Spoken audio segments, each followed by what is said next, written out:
한 주 동안 잘들 지내셨습니까? 아멘. 우리는 예수 그리스도를 믿는 믿음으로 날마다 좋은 날이 우리에게 있음을 고백합니다. 또한 하나님을 예배하는 이 날이 세상의 그 어떤 날보다도 복된 날이어서 하나님께서 여러분 모두에게 기쁨의 말씀을 주시는 그런 날이기도 합니다. 그러므로 우리는 세상의 모든 것을 뒤로하고 주님만 마음에 숨기는 우리 모두의 삶이 되시기를 바랍니다. 아멘. 오늘 누가복음 18장 9절에서 14절까지 보면 가장 핵심적인 말씀이 9절과 14절의 말씀을 하고 있습니다. 우리 먼저 9절만 한번 볼까요? 9절만 다 같이 시작. 또 자기를 의롭다고 믿고 다른 사람을 멸시하는 자들에게 이 비유로 말씀하시되. 자, 마지막 14절 우리 다 같이 한번 볼까요? 14절 같이 읽겠습니다. 시작. 내가 너희에게 이르노니 이에 저 바리새인이 아니고 이 사람이 의롭다 하심을 받고 그의 집으로 내려갔느니라. 무릇 자기를 높이는 자는 낮아지고 자기를 낮추는 자는 높아지리라 하시니라. 9절과 14절에서 공이 나타나는 어떤 문장이 있습니까? 발견하셨습니까? 안 보이십니까?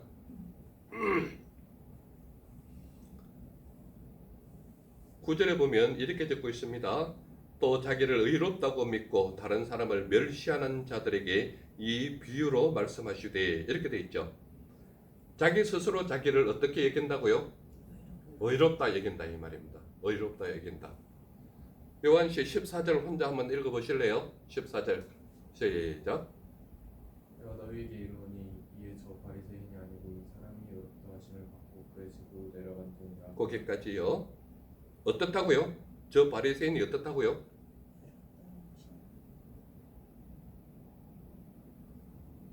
저 바리새인이 아니고 누가 어렵다고요? 이 사람이 누굴까요? 네? 세리를 의미합니다. 그러니까 9절과 14절 공이 나타나는 단어가 어떤 단어가 나타납니까? 의롭다, 의롭다 이렇게 나오고 있습니다. 그러므로 오늘 제목이 무엇으로 잡혀 있습니까? 의롭다 하신, 의롭다 하신. 여러분들 가장 최근에 의롭다고 여기는 이 단어가 들은 적이 있으십니까? 오늘이 며칠이죠? 18일. 8월 18일입니다. 이날은 제 개인적으로는 저희 어머님이 돌아가신 날입니다. 3일 전에는 어떤 날입니까? 이 나라가 해방되었던 광복절입니다. 자기 자신의 틀 안에 갇혀져 있는 사람은 자기 자신 외에 다른 사람은 어느 누구도 보이지 않습니다. 내가 옳은 거죠. 이것은 믿음을 가진 사람과 가지지 않는 사람 공이 똑같이 있습니다. 믿음을 가진 사람은 내가 어릴 때부터 모태신앙이었는데, 또는 내가 내 부모의 믿음대로 내가 자랐는데 나름대로 이런 의로움이 있습니다. 그래서 목사님이 설교를 하든 장로님들이 기도를 하든 권사님들이 그를 위해서 온갖 믿음의 그 가르침을 준다 할지라도 나는 내 나름대로 내 믿음을 가지고 있는데 너 뭐 무슨 말을 하든지 나는 내대로 살래. 이게 자기 의로움입니다. 모태신앙을 가진 사람의 제일 큰 단점이 뭐냐? 어느 누구 말도 안 들어요. 왜 그러냐? 자기가 믿는 믿음의 의의를 가지고 있거든요. 그렇기 때문에 교회에서 제일 큰 문제를 일으키는 사람도 모태신앙을 가진 사람이고, 교회에서 제일 말 안 듣는 사람도 모태신앙을 가진 사람이고. 그런데요, 끝까지 교회를 지키는 사람도 또 모태신앙을 가진 사람들이 의외로 많습니다. 왜 그런지 아십니까? 부모님부터 말씀을 체계적으로 잘 배웠고 어린 시절부터 기도하는 법을 배운 사람은 절대 교회도 안 떠나지만 하나님도 떠나지 않습니다. 그런 사람은 말씀이 자기 무장화되어 있는 거죠. 그렇기 때문에 이런 사람은 교회에서 밀어내도 옵니다. 왜 그런지 아십니까? 하나님이 나와 함께 하신다라는 그 하나님의 말씀의 의로움을 알기 때문에 교회에 오는 겁니다.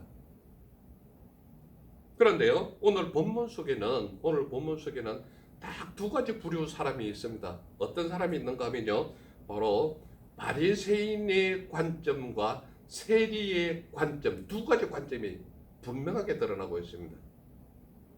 그렇다면 도대체 무엇 때문에 이렇게 의롭다 하는 것이 중요하냐 하면 그들 나름대로 바리새인은 바리새인대로의 믿음의 의로움이 있고 세리는 세리 나름대로의 또 의로움이 드러나기를 소망하는 자의 삶이거든요.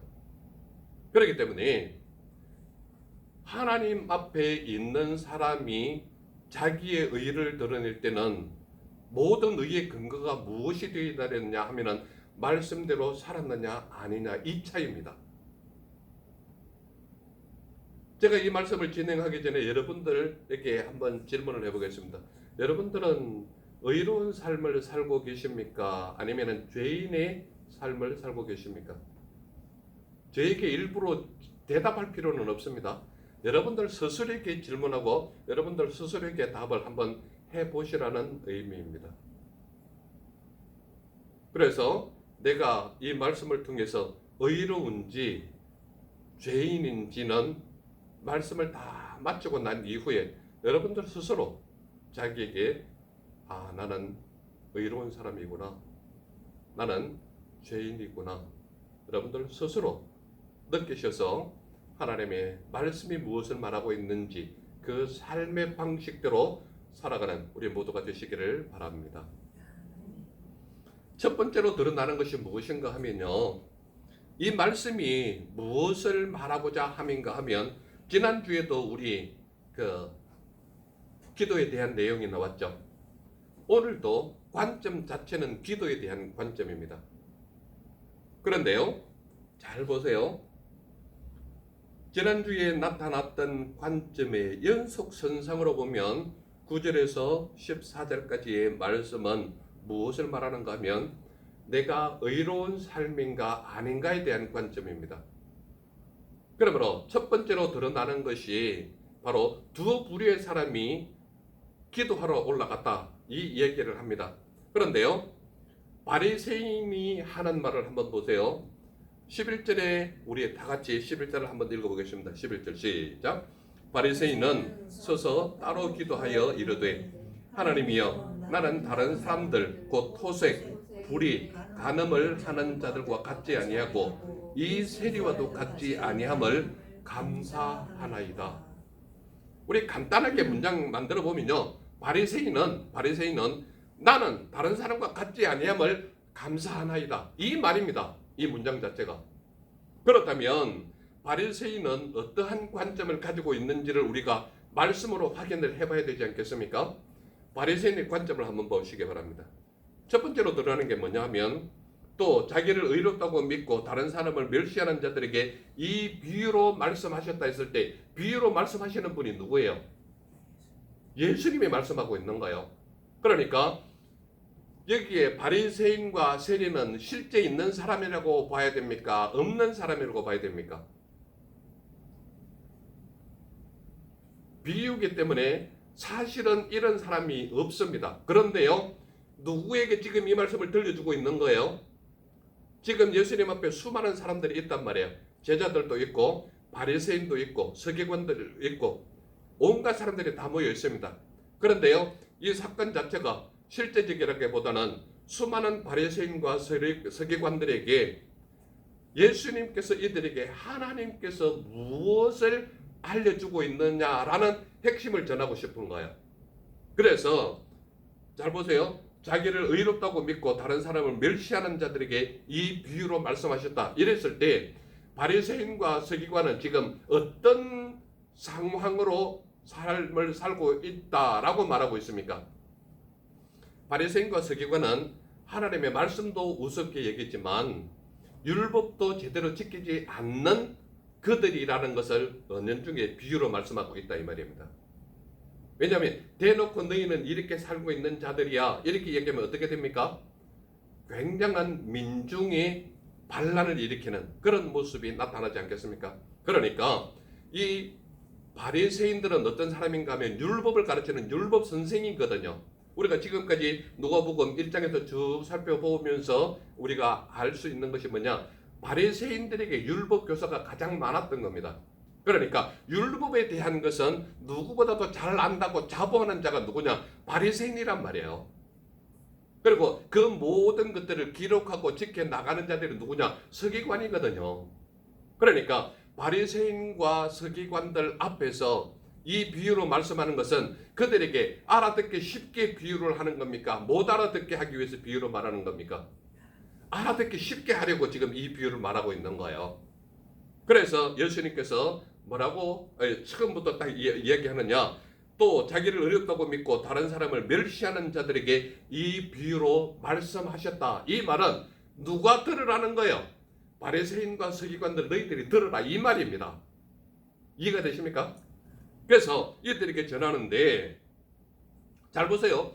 바리새인 말씀 그대로를 본다면 바리새인은 하나님이여 나는 다른 사람들 곧 토색, 불의, 간음을 하는 자들과 같지 아니하고 이 세리와도 같지 아니함을 감사하나이다. 이렇게 표현하는 겁니다. 그래서 우리가 지금까지 1장에서 17장까지 쭉 오면서 18장의 이 바리새인의 현실을 들었다 본다면 이 바리새인과 서기관들은 어떠한 자라고 표현하고 있습니까? 요셉 씨 어떠한 자라고 표현하고 있습니까? 지금까지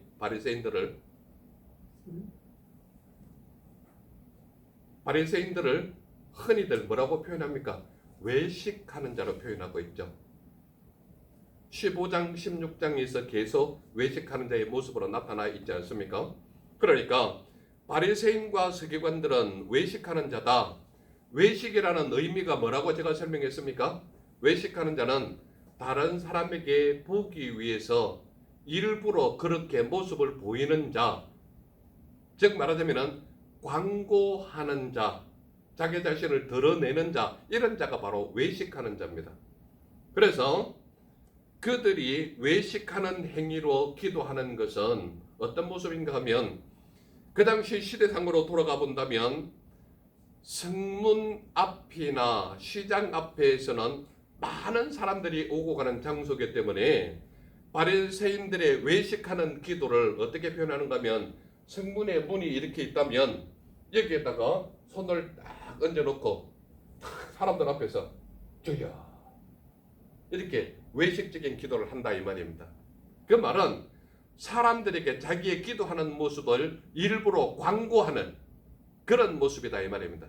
내면적인 삶은 어떠할지는 모르겠지만 기도하라 했기 때문에 율법 속에서도 기도하는 삶이 어떠한 삶이어야 된다는 것을 많이 했지만 바리새인들의 절대적인 모습 속에 외식하는 자의 기도라고 표현하는 것은 사람들에게 보이게 하기 위한 기도를 했다라는 의미인 것입니다.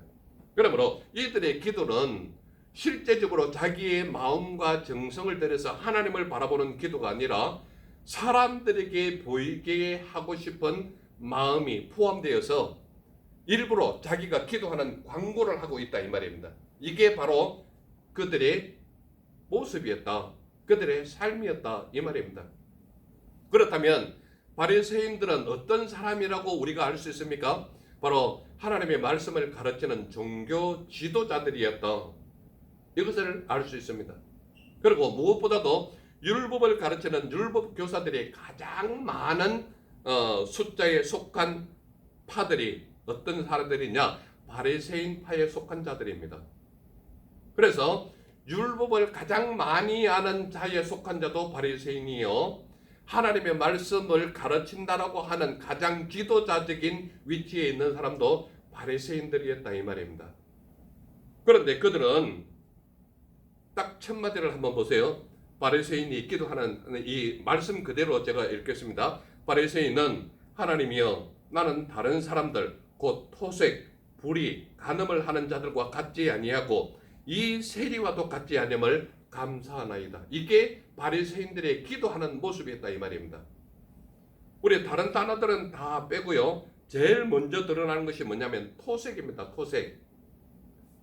토색이라는 말을 성경 원어적인 그것을 우리말로 번역을 해보면 토색이라는 말은 감추다라는 의미와 속이다라는 말, 그리고 그들에게 거짓으로 얻는 모든 것들, 이런 것들이 토색입니다. 그런데 바리새인들이 제일 먼저 드러내는 단어가 토색이라면 이들의 삶 속에서 나타나는 가장 많은 수입이 어디에서 나온다는 거예요? 토색한 수입이다 라는 것을 의미하는 것입니다. 그렇기 때문에 바리새인들의 자체는 우리 마가복음에서도 드러나지만 과부에 가진 것을 빼앗은 자가 바리새인이거든요. 그러면 그들의 삶 자체는 거짓으로 남을 속여서 빼앗은 부를 소득을 누리는 자가 바로 바리새인이다 이렇게 보면 되는 겁니다. 그런데 바리새인이 바로 기도하는 그 기도 내용을 보면 나는 다른 사람들 곧 토색, 불의, 간음을 하는 자들과 같지 아니하다. 그리고 이 세리와도 같지 아니함을 감사하다. 이런 기도를 하는 겁니다. 그러니까 바리새인들의 모습은 자기 자신이 스스로 의롭다고 여기고 자기 자신을 광고하는 모습으로 드러내고 나는 적어도 우리 부모부터 믿었는데 나는 내 조상 대대로 믿음을 가지고 온 종교 지도자인데 나는 우리 파 대대로 바리새인이기 때문에 바리새인 대대로 율법을 가르치는 족속의 가정에서 태어났기 때문에 누구보다도 하나님의 말씀대로 살았다라고 자부하는 자가 바리새인이었다 이 말입니다. 오늘날 우리 교회 속에서 보면은 제가 조금 전에도 모태신앙을 얘기했지만 모태신앙을 가진 사람이 나쁘다는 얘기는 아닙니다. 그러나 모태신앙을 가진 자가 자기 의로움에 빠지면은 무엇을 간섭하느냐면은 목사의 말씀을 제일 먼저 간섭합니다. 어떻게 저렇게 말씀을 전하느냐. 그리고 제일 먼저 싸움을 거는 대상이 누구냐 하면 모태신앙을 가진 사람이 제일 먼저 싸움 거는 사람이 목회자입니다. 여러분들 시골의 작은 교회든 큰 교회든 가리지 아니하고 교회 안에서 분란이 일어나는 모든 시초는 누가 제공합니까? 장로 군사가 제일 먼저 제공하거든요. 그런데 장로 군사들의 집안을 보면 거의 대부분이 모태신앙이에요.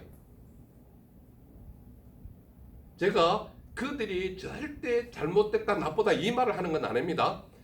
말씀으로 인한 올바른 교육이 안 됐을 때 자기의가 드러난다는 것을 이야기하는 겁니다. 그렇기 때문에 하나님의 말씀을 아무리 가르쳐도 자라지 아니하고 성장하지 않은 사람의 대표적인 사람이 누구냐? 모태신앙 가진 사람이에요. 왜 그런지 아십니까? 자기의를 가지고 있기 때문에 아무리 목회자가 말씀을 가르쳐도 그 말씀대로 따라오지를 않아요. 이게 큰 장점이기도 하고 단점이기도 한 거예요.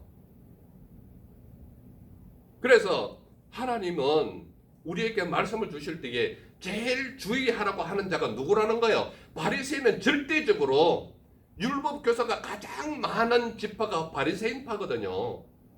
그리고 누구보다도 율법에 대한 교육을 가장 완벽하게 했다고 자부하는 사람이 바리새인이었거든요. 그런데 그들은 자기가 의롭다고 스스로 여기고 있는 거예요. 이게 바로 누구의 비유냐? 예수님이 이 비유를 쓰신 거란 말이에요. 예수님이. 그러니까 예수님께서 그 당시 누가 가장 교회 안에서 문제라고 생각하는 거예요? 바리새인이 문제라는 거예요. 오늘날 교회 보면 모태신앙을 가진 사람이 교회 안에서 항상 많은 문제를 일으키고 있는 거예요. 아무리 가르쳐도 자라오지를 않고 따라오지를 않는 거예요. 왜 그렇습니까? 자기의에 빠져 있는 거예요. 이게 바로 바리새인이라는 것을 예수님께서 직접 지시를 하고 있는 것, 비유를 하고 있는 거예요. 그래서 바리새인은 하나님이여 나는 다른 사람들 곧 토색 불이 간음을 하는 자들과 같지 아니하다고 말하고 있고 이 세리와도 같지 아니함을 감사하나이다. 이게 기도 내용으로 나오는 거예요. 제가 여러분들에게 최근에 매튜 헨리의 기도 요 앞에도 지금 안 가져간 분들이 있어가지고 저 앞에도 이렇게 나타나는데 왜 매튜 헨리의 기도를 여러분들에게 제공하십니까? 기도 내용 자체를 성경 말씀으로 기도하는 것을 여러분들에게 가르치고 싶은 거예요. 그리고 이 매튜 헨리의 기도 같은 경우는 기독교 역사를 보면 알겠지만 이 기도 내용으로 엄청난 축복받은 결과가 많이 있음을 우리는 알고 있거든요. 근데 이게 지금 두 번하고 이렇게 나와 있어요. 우리 삶 속에서 기도할 때에 흔히들 말씀의 의의를 가지고 자기 의인 것처럼 드러내는 사람이 하나님의 말씀을 많이 받은 자의 단점이 이런 데서 드러나거든요. 그러면서 바리새인의 기도를 한번 보시기 바랍니다. 나는 일일이 2번씩 금식하고 또 소득의 11조를 드리나이다. 이렇게 고백하는 겁니다. 자, 바리새인들이 제가 늘 설교할 때 말씀하는 거지만 그들은 대부분이 여기에는 일주일에 1회에 2번씩 1회는 7일을 의미하지 않습니까? 7일 동안에 2번씩 금식한다. 이렇게 말하고 있거든요. 근데 이것이 어디에서 근거를 가지고 이렇게 하느냐 하면 우리가 그 구약 성경에 보면 모세가 하나님 말씀 받으러 그 시내산에 올라갔다 그러지 않았습니까? 그 올라간 날이 성경의 구조를 보면은 월요일과 목요일입니다. 월요일과 목요일. 그래서 바리새인은 그 율법의 근거로 이틀을 금식하는데 바로 월요일과 목요일에 금식을 하는 그런 모습을 전통적으로 가지고 있다 이 말입니다. 그런데요, 율법을 가르치는 바리새인 중에 율법을 가르치는 율법 교사들은 이거보다 좀 더 자신을 정결하게 하겠다라는 의미로 일회에 3일 동안 금식하는 3일을 금식하는 그런 사람도 있었다 이 말입니다. 그래서 여기에서 나타나는 나는 일회에 2번씩 금식하고 또 소득의 11조를 드리나이다. 이 말은 나는 하나님 앞에 절대적으로 하나님의 율법을 지키고 믿음을 가지고 의롭게 살아간다 라는 것을 자기 자신을 광고하면서 성문에 서서 손을 얹고 모든 사람들에게 자기의 기도 모습을 보여야 되지 않겠습니까?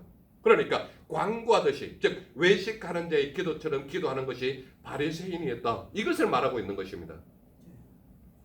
두 번째로 나타나는 것이 누구의 기도인가 하면 바로 세리의 기도입니다. 세리의 기도는요, 우리 13절을 근거로 하는 것인데요. 세리의 첫 마디는 뭐냐면은 나는 죄인이로소이다. 이렇게 기도하는 겁니다. 여러분들 잘 보세요. 우리 구약 성경과 관계없이 그 신약에 오면은 수많은 세리는 어디에서 파견됐는가 하면 각 지방의 지방을 대표하는 그런 그 집정관이나 또는 다스리는 어떤 분봉왕이나 이런 사람들은 전부 다 로마에서 파견된 사람입니다. 로마에서 파견됐어요. 그렇기 때문에 그 지방을 다스리는 대표적인 지도자는 거의 대부분이 로마 사람입니다. 그런데요, 로마 사람들이 머리를 쓰는데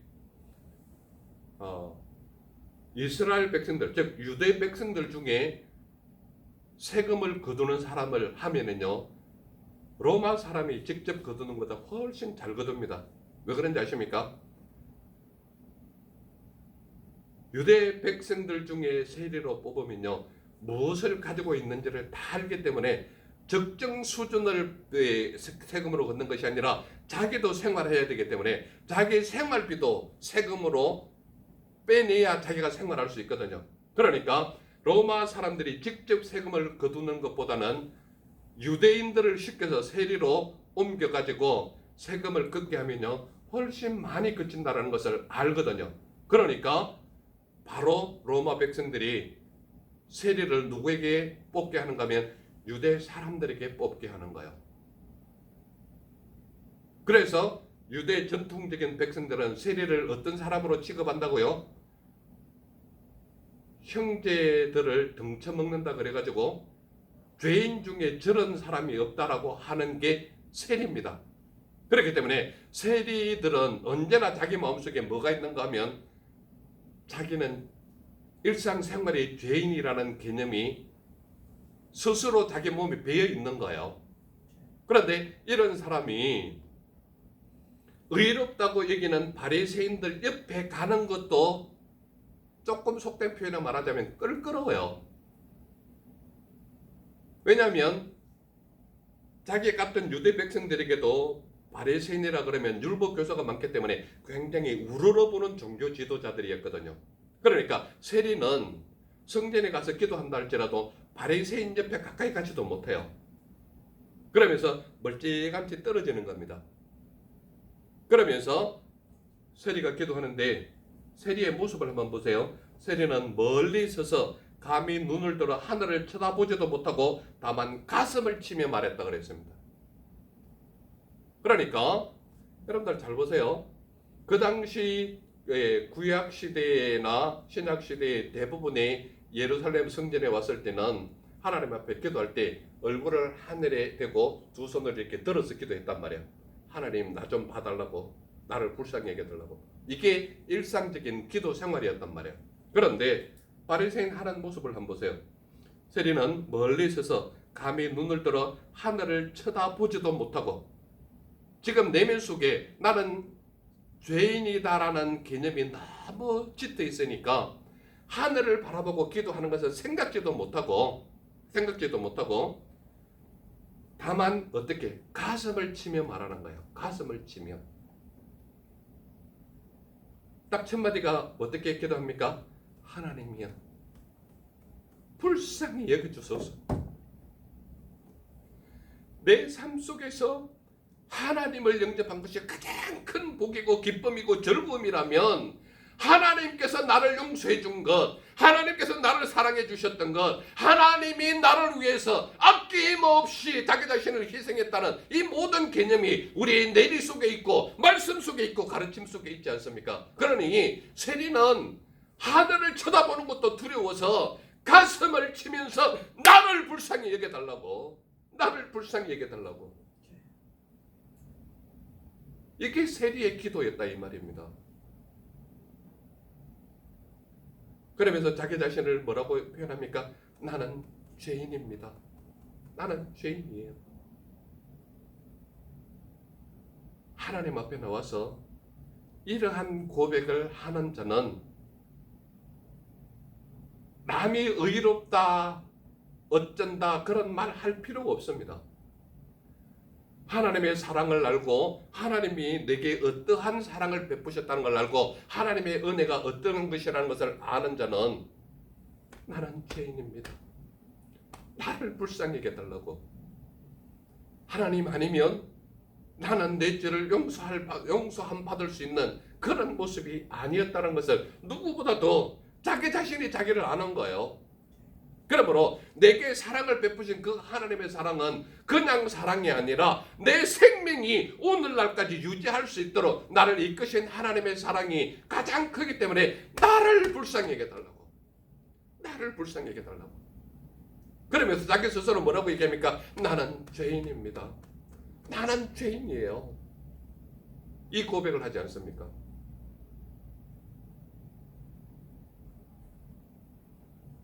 이 모습을 보이면서 예수님의 관점이 어떠한지를 우리 한번 보시기 바랍니다.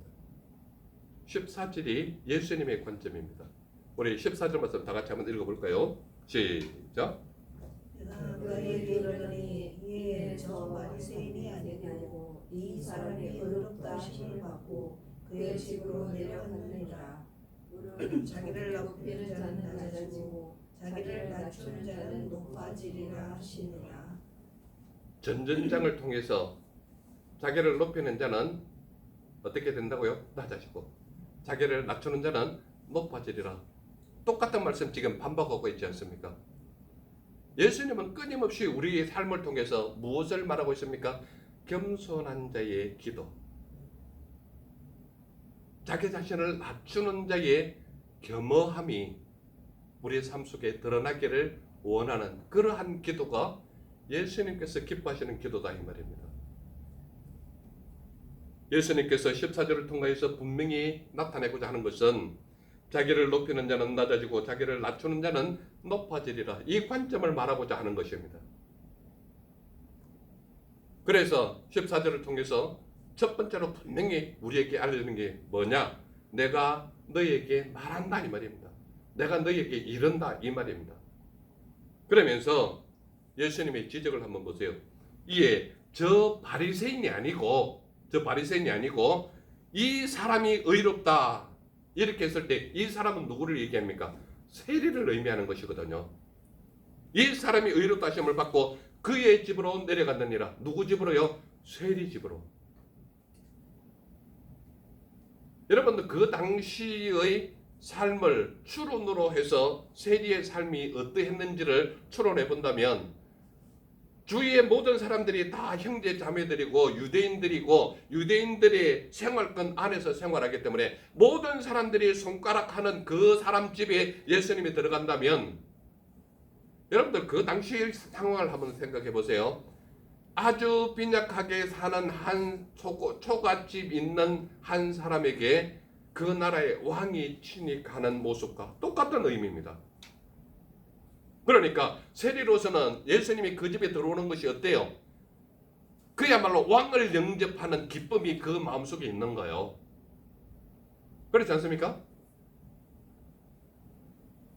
그러면서 예수님께서 분명하게 얘기합니다. 이에 저 바리새인이 아니고 이 사람이 의롭다 하심을 받고 그의 집으로 내려갔다라고 말하고 있습니다. 그러면서 예수님께서 아주 정중하게 하나님이면서도 거기에 모인 모든 사람들에게 다 들리게 은근하게 말하는 게 뭡니까? 자기를 높이는 자는 낮아지고 자기를 낮추는 자는 높아지리라, 이렇게 말씀하고 있는 겁니다. 그러니까 수많은 사람들, 바리새인도 있고 율법을 가르치는 율법 교사도 있고 서기관도 있고 수많은 사람들이 있는데 너희는 하나님의 말씀대로 겸손하게 사니 아니면 너희 자신을 드러내고자 안다람이 있니? 이 질문이거든요. 바리새인들의 기도는 어떤 기도라고 얘기합니까? 외식하는 자의 기도라고 분명히 말하고 있지 않습니까? 그러니까 그들은 기도 자체가 하나님 앞에 겸허히 나와서 겸손한 모습으로 기도하는 것이 아니라 자기 자신을 드러내기 위한 기도예요. 성문 앞에 서서 성문 앞에 손에 이게 베개를 기대고 거기에 서서 수많은 사람들이 지나가는 시장이나 성문 앞에서 주여 나는 저들과 같지 않음을 감사하나이다. 이게 기도입니까? 즉 말하자면 이 사람은 자기의 생활 자체가 나는 말씀대로 살고 있다라는 의로움이 자기 생활을 지배하고 있는 거예요.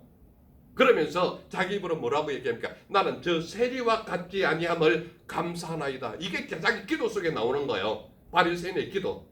바리새인이 그 당시 어떤 사람이라고요? 종교 지도자란 말이에요. 율법을 가르치는 선생 역할을 했던 사람이 바리새인들이란 말이에요. 그렇다면 저는 여러분들에게 이렇게 질문하고 싶습니다. 우리는 지금 어떠한 삶을 살고 있습니까? 성경 말씀을 근거로 여러분들에게 질문한다면 나는 나를 의롭다고 여기는 삶을 사십니까? 아니면 나는 죄인이라고 고백하면서 기도하십니까? 하나를 더 질문한다면 이도 저도 아니라면 생각 없이 그날을 그날처럼 여기고 사십니까? 여러분들의 삶이 어떠한지를 분명하게 지금 질문하고 있지 않습니까?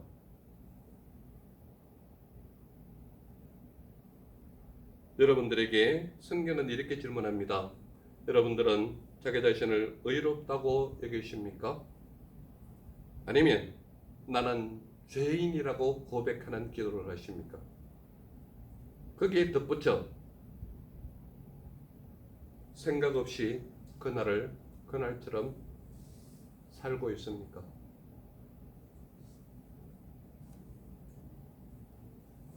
예수님은 우리에게 어떠한 삶을 보이셨는가 하면 예수님은 낮고 연약한 자를 위하여 사신 분이 우리 예수님이십니다.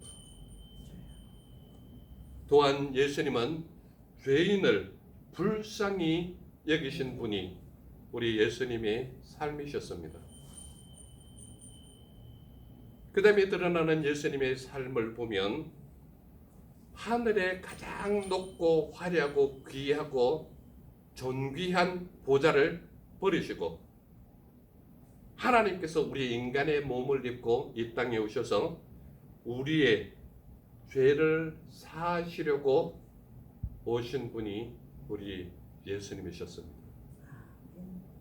그렇다면 저와 우리 모두는 어떠한 삶을 살아라고 이 말씀이 우리에게 오늘 들려주고 계십니까?